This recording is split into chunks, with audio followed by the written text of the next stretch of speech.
Thank you for taking time out of this major trek to spend time with us. Thank you so much, and I'm pleased to be here. Thank you. 10 years, how does that work? I mean, you walk in segments, and how does the logistics of it all get put together? Okay, actually the walk is called Rounding Africa. Okay. It's different from Cape to Cairo, because when you walk from Cape to Cairo, it's only across 10 African states. So this one is across 49 African states, and it's actually 42,177 kilometers. It started already. It started in Cape Town on Mandela Day to honor Mama Albertina Sisulu and Tata Nelson Mandela on their 100 years. So I started on Mandela Day on the 18th of July from Cape Town to Lesotho, and from Lesotho to Eswatini in Swaziland. That took me 3 months. So why I'm here in South Africa now is because I lost my passport. Oh, okay. While I was in Eswatini. I can imagine that must be a logistical nightmare. You can't get into 42 different countries. Yeah. So I was in Eswatini, but after getting my passport, I'll be going back to Mbabane, where I stopped. Then I'll be heading to Mozambique, and then from Mozambique it's Zimbabwe, Malawi, Zambia, Malawi, up to Egypt, then Libya, Nigeria, all the 49 African states. So it's a continual walk. Yes, it's a rounding Africa. But I won't be going to islands. Remember, we have 54 African states. So if we subtract 5 islands, we are left with 49. So I will be just going to 49, interacting with men. We'll be having a dialogue. It's called, it's dubbed a hashtag Uniting African Men Against Women Abuse, Rape, and Femicide. That is what we are trying to do, to come up with a solution, not just speeches. Because ask yourself, why do we have churches? Why do we have organizations? Why do we have awareness campaigns, but we still have gender-based violence rising? Because politicians, organizations, churches are not addressing the problem. So I know what is the problem. Tell us.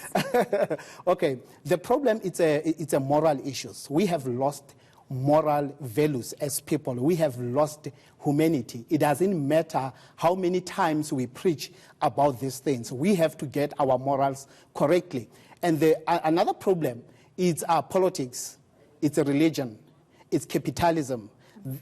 All those three are causing a problem. Why am I saying that? You know, the church order, a religious order, it means that when you are a Christian, you cannot relate to a Muslim. It's a serious problem. And when you are a Christian, you can't work together with Jehovah's Witness and born-again Christians. It creates division. It creates division. But in the olden days, we were all belonged to the chief or to the community. We prayed together. So if there's a problem, we come together and address it. Now it's all about work. It's all about churches. And what is happening in churches? When you go to a church, you preach, then you talk about fixing the lights, cleaning the church, rather than going to the people. People are frustrated on issues of poverty, high level of poverty that is caused by corruption. We just heard now that actually state capture cost more than actually $500 billion. You know, that is a problem. People are frustrated, are not working. So it caused a problem, especially with men.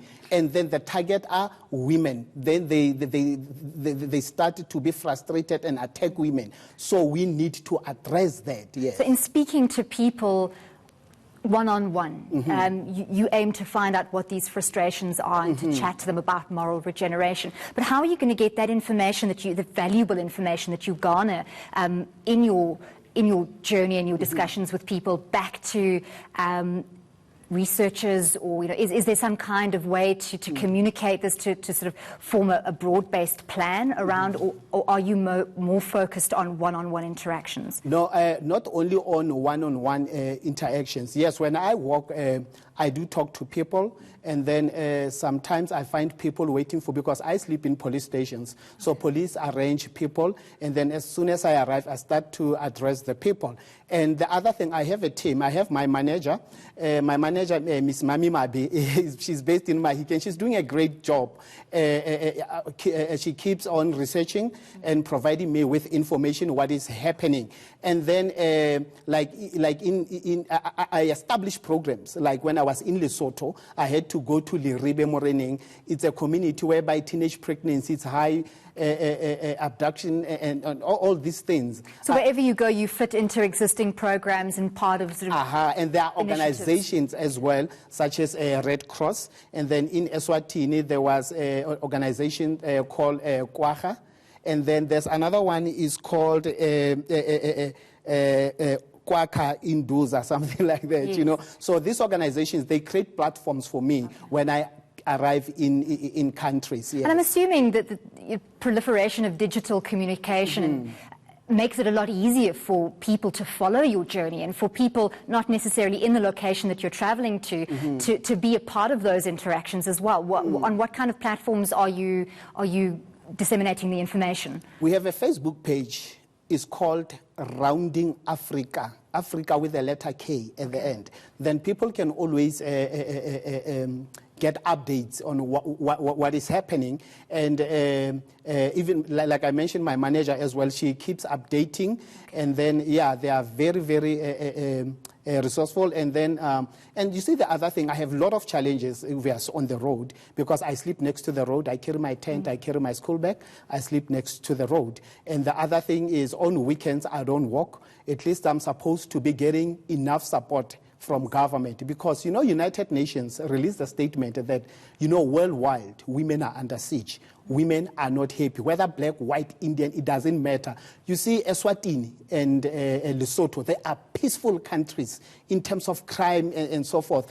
But when it comes to gender-based violence, it's a problem. When I arrived there, newspaper covered 3 stories whereby a pastor stabbed a wife to death and stabbed himself. And then a taxi driver stabbed a lady 17 times. And a woman stabbed the boyfriend and killed the sister, the boyfriend's brother. You know, so these things are happening everywhere. So we really need to. You know what I do? I went to I get into a town. You know?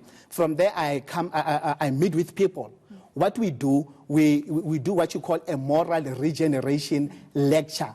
We create a platform whereby we allow men to voice their feelings, what is happening, and women express their frustrations as well. In that way, women will learn from men, and men will learn from men. So, on 16 days of activism, remember our organization is called Thato Molosankwe Charity Foundation. It's based in Mahikeng in the Northwest Province. There's a village called Lomanyaneng. We have an office there. It's operating from there. During 16 days of activism, our last hope now is on our kings and tribal authority. We want tribal authorities to call men like in the past. I was in Eswatini, there were elections, I think. Yeah, there were elections. So after elections, before electing a prime minister, the king called everyone. It's called Isibaya, whereby people come and express themselves, what they want, what they don't like. So I learned from there. That is what I will be implementing in my hometown. I called my king, Khosi Muntsiwa, and Khosi Neo Mokgweetsi, to say we need now to focus on because people are now blaming culture. You know, that culture, you know, victimized people. I heard on social media on Northwest University a page. There was a man who just said, you know, feminism, it's wrong. Actually, it's allowing women to disrespect their husbands. You know, such statements, they are hate. Remember, hate starts with a statement, yes. So men have problems. Let me tell you, men, I have spoken to more than 10,000 men. Men have problems. They believe that women must be beaten. like children. They told me face to face. Others just went to an extent of telling me that they can kill a woman.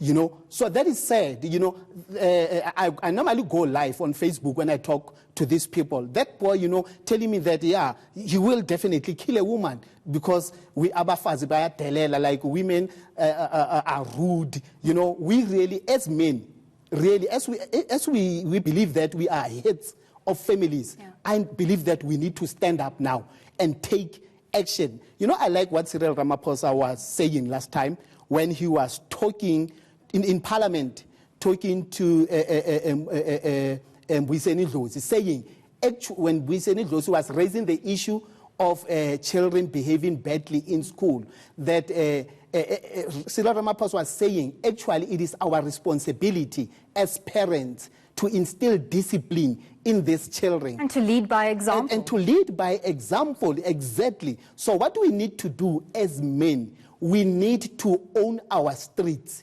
own a house next door, know what is happening next door. If that man abuses the wife, let it be your responsibility. Report it to the police. If one child is misbehaving, I'm expecting our councillors, I'm expecting our community, a tribal authority, our kings and chiefs, they must really, really solve this problem. Call men and, you know, and call them to order. So return to a sense of community. Exactly, because now capitalism, we are always working, you get a job, you want another one, you want to drive this car, you want to live there. We don't have time for one another. I was telling the gentleman at the reception there that, you know, we are always here working. We don't have time to raise our children. I walked in 9 provinces last year preparing for this Rounding Africa.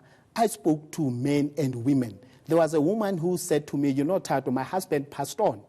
And then my husband's brother took over. He came, he's married, then he had to come again and marry me as well. But now the problem is the same man wants to sleep with the daughter. Oh, goodness. You There's know, so many problems. And Thato, I'm going to have to run out of time, unfortunately. Thank you so much. Yes, but you've got a long journey ahead of you, and Godspeed, and we wish you all the best, and we'll touch base with you. We'll definitely follow your journey on Facebook. You can follow Thato's journey as well on Facebook and that page, Rounding Africa with a K. Yes, and we want people to support us with resources as well, because it's very dangerous. I need escorts there and there, but I have engaged the office of the speaker and Mama Thandi Mudise, you know. And people can find out on your Facebook page about how they can support? They can even go to www.backabadi.co.za and type Rounding Africa, then they can make donations. So thank you very much. Fabulous. Thank you very much. Right, follow Thato Molosankwe's journey on Facebook, Rounding Africa with a K, or go to www.backabadi.co.za.